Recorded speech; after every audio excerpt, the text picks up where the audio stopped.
ఇవాళ తెలంగాణలో కొనసాగుతా ఉంది.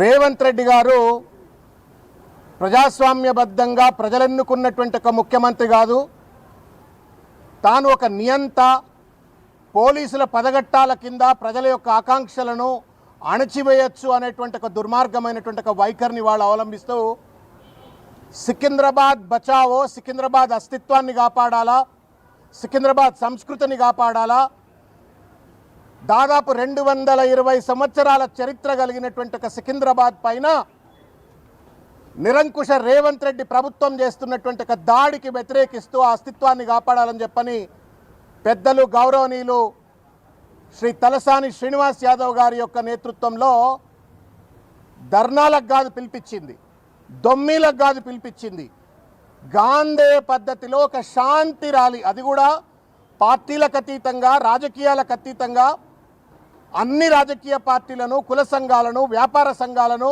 సికింద్రాబాద్ సంబంధించినటువంటి ఒక వేలాది మందిని శాంతి ర్యాలీగా ఒక కార్యక్రమానికి పిలుపునిస్తే రేవంత్ రెడ్డి గారు ఒక పిరికితనంతో ప్రజల ఆకాంక్షలను పోలీసులతో అణచివేయచ్చు అనేటువంటి ఒక దుర్మార్గమైన ఒక కుట్రతోటి వాళ్ళ నిన్ననేమో పర్మిషన్ ఇచ్చినారు.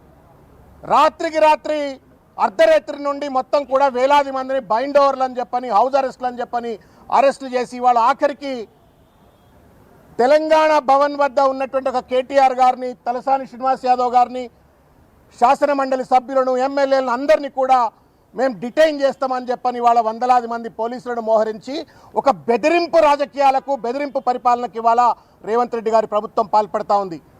ప్రజాపాలన అని చెప్పని అధికారంలోకి వచ్చి ఇదేం మొదనష్టపు వ్యవహారం అండి రేవంత్ రెడ్డి గారు. ప్రజాపాలన అని చెప్పని అధికారం వచ్చి జై సంవిధానం చెప్పని రాజ్యాంగం పట్టుకొని దేశమంతా తిరుగుతూ రాజ్యాంగాన్ని ఖూని చేస్తూ కనీసం ఒక శాంతి ర్యాలీ కూడా చేసుకునేటువంటి ఒక హక్కు లేకుండా ఇది ఎక్కడ నిరంకుశ పాలన కొనసాగిస్తున్నావు రేవంత్ రెడ్డి అని చెప్పని ఇవాళ మేము ప్రశ్నిస్తూ ఉన్నాం సికింద్రాబాద్ ప్రజల పక్షాన. నువ్వు చేసిన జిహెచ్ఎంసీ డీలిమిటేషనే ఒక అన్యాయం, అనైతికం, ఒక అరాచకం. 650 స్క్వేర్ కిలోమీటర్లు ఉన్నట్టుగా హైదరాబాద్ను నీ తాత జాగీరైనట్టుగా దాదాపు 2050 స్క్వేర్ కిలోమీటర్లకు పెంచేసి ఇష్టం వచ్చినట్టు గూగుల్ మ్యాప్ల మీద డీలిమిటేషన్ చేసినావు. అది కొనసాగింపుగా ఇవాళ హైదరాబాద్కున్న బ్రాండ్ ఇమేజ్ను, హైదరాబాద్కున్నటువంటి ఒక అస్తిత్వాన్ని నాశనం చేసే విధంగా హైదరాబాద్ అంటే పురాణా షహర్, చంద్రబాబు నాయుడు గారు కట్టించిన సైబరాబాద్ ఎంసీహెచ్, పురాణా షహర్ ఎంసీహెచ్, ఆయనను ఎంపీగా గెలిపించారు కాబట్టి మల్కాజ్గిరి మున్సిపల్ కార్పొరేషన్ అని చెప్పని దాన్ని మార్చొచ్చు అని చెప్పని మొత్తం సికింద్రాబాద్ అస్తిత్వాన్ని వాళ్ళ నాశనం చేసేటువంటి రీతిలో రేవంత్ రెడ్డి గారు ప్రవర్తిస్తూ ఉంటే ప్రజాస్వామిక హక్కు అది.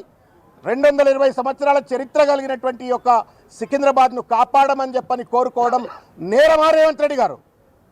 నేరమా ఈ ప్రభుత్వం మేము అడుగుతా ఉన్నాం.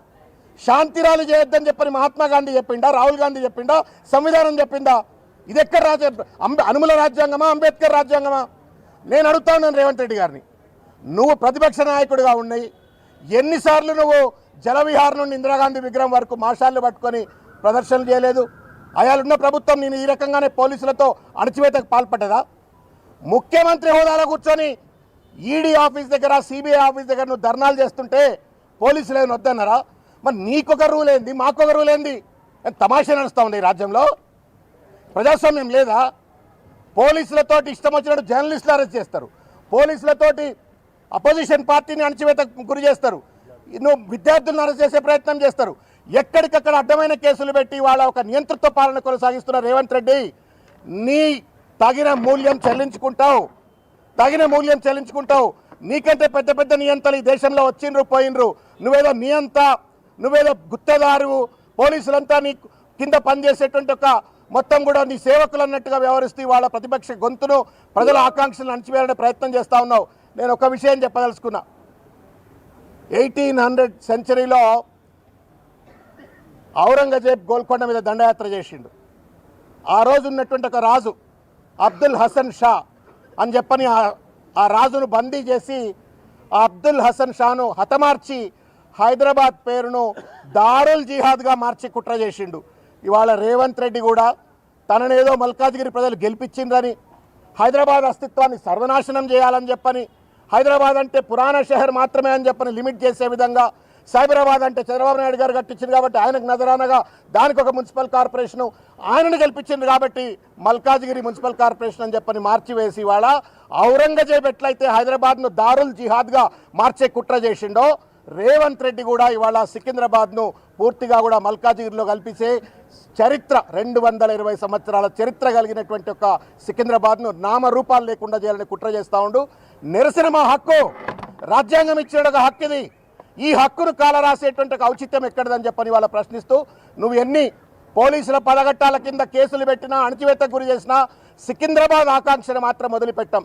సికింద్రాబాద్ను కాపాడుకునే విషయంలో పెద్దలు తలసాని శ్రీనివాస్ యాదవ్ గారి యొక్క నాయకత్వంలో ఏ పోరాటాన్ని కంటే ఆ పోరాటానికి మేము సిద్ధమై కొట్లాడతామనే విషయాన్ని తెలియజేస్తా ఉన్నాం.